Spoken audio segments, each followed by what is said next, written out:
kemudian kalau yang namanya yang namanya robot itu ada loh robot-robot yang bagus, tapi Anda gunakan untuk nitilin. Tapi kalau maksud nitilin itu gini, 1 bulan untung berapa, Anda pakai sendiri. Tapi kalau robot itu sudah dijual umum, baik di TV ataupun di istilah di multi level kan. Nah, kemarin semalam dibahas tentang robot, tapi tidak membahas yang dijual dan kemudian di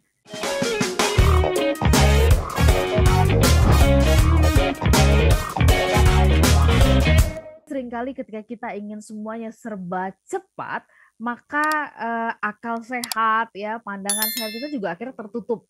Sehingga kemudian ada banyak banget korban-korban berjatuhan. Tadi sempat nih, Patung sudah menyinggung-nyinggung tuh soal ada yang tertipu soal binary option dan sebagainya gitu ya, robot-robot trading dan sebagainya nih.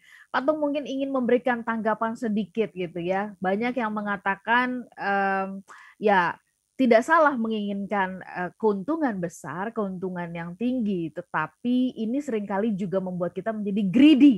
Nah, Patung, monggo tanggapannya seperti apa nih kepada masyarakat atau kepada mereka yang sempat tertipu kah, ya, ruginya udah besar-besaran begitu. Silakan, Patung. Ya, jadi Mbak Ola, jadi kayak tadi di dalam bisnis kalau orang mau cari untung gimana? Ya boleh dong kalau enggak untung. Bahkan saya seringkali kalau menawar sesuatu hal itu saya kasih untung untuk orang lain. Tetapi kembali lagi, sejauh mata memandang, telinga mendengar, hati merasakan, pikiran menganalisa.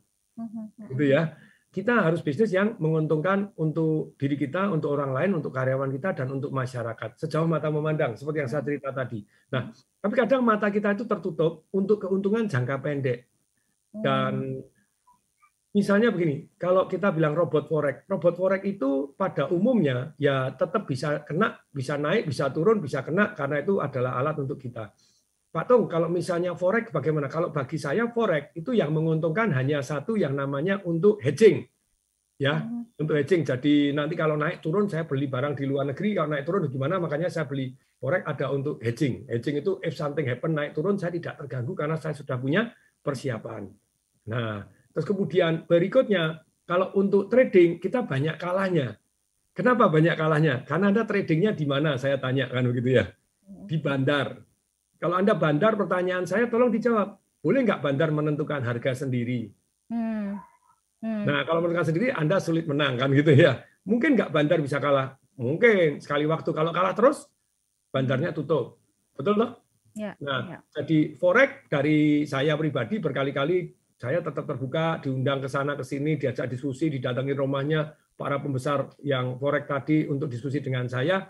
Jadi so far masih win-lose, somebody win, somebody lose. Ada yang nanya, lupa Tung, kalau yang namanya saham kan ada yang menang, ada yang kalah juga. Yes, tapi kemungkinan menang-menang juga bisa.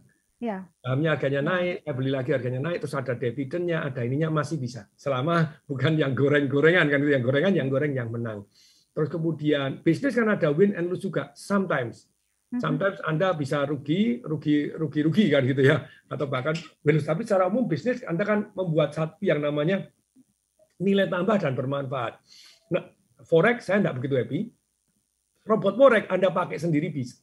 Kemudian kalau yang namanya yang namanya robot itu ada loh robot-robot yang bagus, tapi Anda gunakan untuk nitilin. Tapi kalau maksud nitilin itu gini, 1 bulan untung berapa Anda pakai sendiri. Tapi kalau robot itu sudah dijual umum, baik di TV ataupun di istilah di multi level kan. Nah, kemarin semalam dibahas tentang robot, tapi tidak membahas yang dijual dan kemudian di umum dan kemudian di multi level kan. Kalau di multi level kan itu kan semua orang jadi satu geng multi level ini. Multi level saya sangat senang, bahkan mendukung orang-orang ikutlah multi level karena diajarin positive thinking, diajarin tangguh, diajarin berkenalan dengan orang lain, diajarin berani menawarkan. Ini 3 unsur yang luar biasa.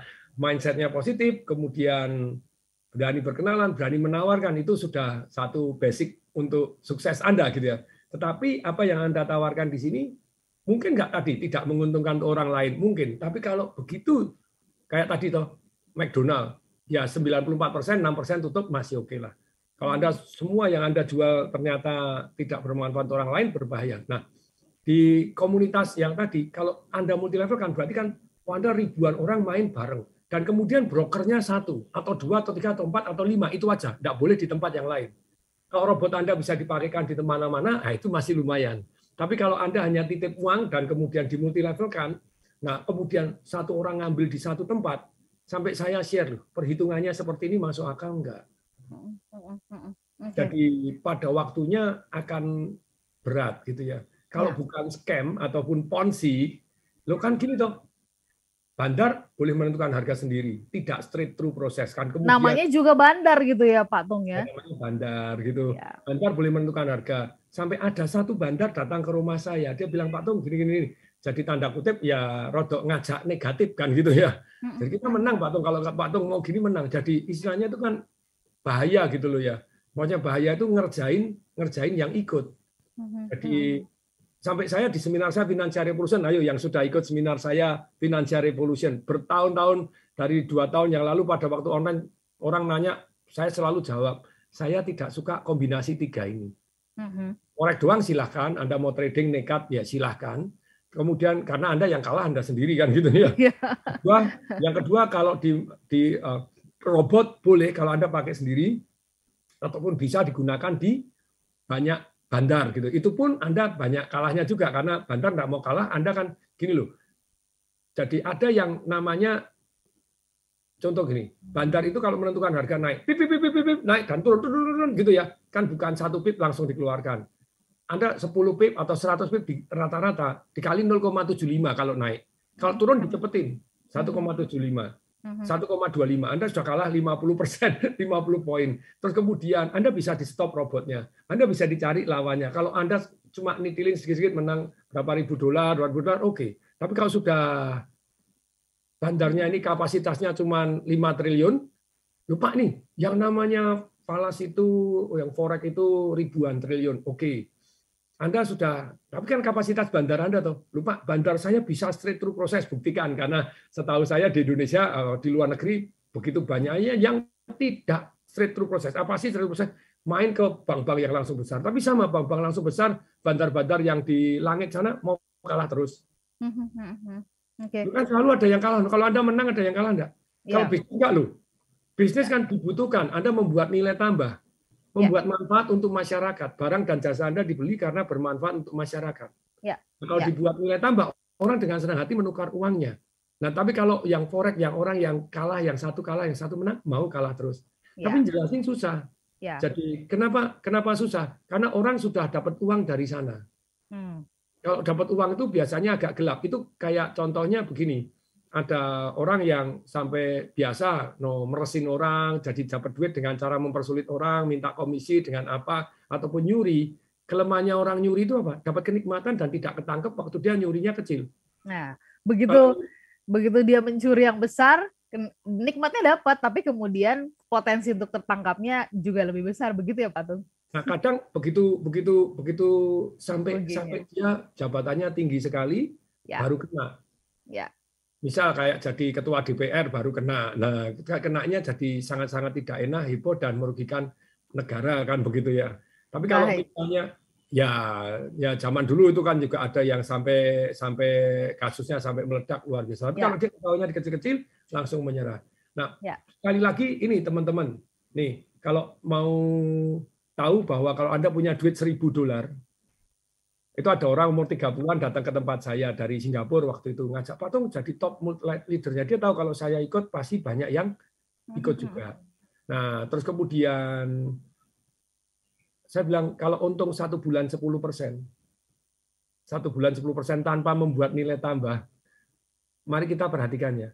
Anda taruh aja, saya kasihkan program saya perhitungan bunga berbunga. Ternyata Rp1.000 itu kalau umur 30, kalau dia umur Warren Buffett waktu itu 88, sekarang Warren Buffett udah 90 ya. 88, saya bilang perhatikan, kalau 88 dengan 10% per bulan atau 120% setahun, enggak usah Anda ngerekrut siapapun, Anda jadi berapa sih? 64 juta triliun US dollar. $1.000 jadi 64 juta triliun US dollar. 64 juta triliun US dollar itu pertanyaannya, uang seluruh dunia ada nggak sih? 64 juta triliun nolnya 12, triliun nolnya 24, juta triliun nolnya 30. Fokus kepada setiap kali kita melakukan atau membangun bisnis adalah memberikan nilai tambah nggak sih gitu ya, atau semata-mata hanya kita yang diuntungkan. Smart Listener, kita akan sambung ya Patung masih ada pertanyaan-pertanyaan lain yang akan kita ajukan. Ini ada pertanyaan yang menarik. Kalau saya suka merasa nggak yakin gitu sebagai seorang pebisnis itu punya bakat. Benar nggak sih untuk menjadi seorang pebisnis itu dibutuhkan bakat? Atau ada hal lain, Patung?